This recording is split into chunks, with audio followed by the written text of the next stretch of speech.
এবার আরও একটা জায়গা চলে এলাম। এটা হচ্ছে সিদ্ধেশ্বরী মায়ের মন্দির রয়েছে এখানে, আর সেই সাথে রয়েছে আমাদের মা গঙ্গা।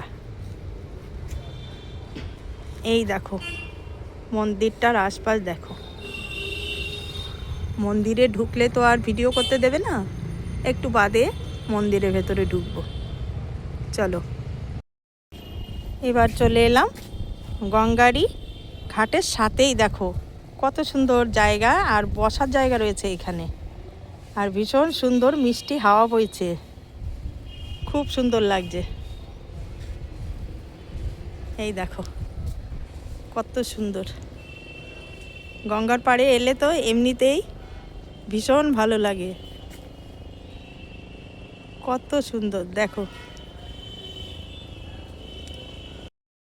আমরা এসছি দু বোনেই, কিন্তু দেখো আমার এই বোন বসে আছে আর আমি ভিডিও করছি। এবার যাচ্ছি মন্দিরের ভেতরে।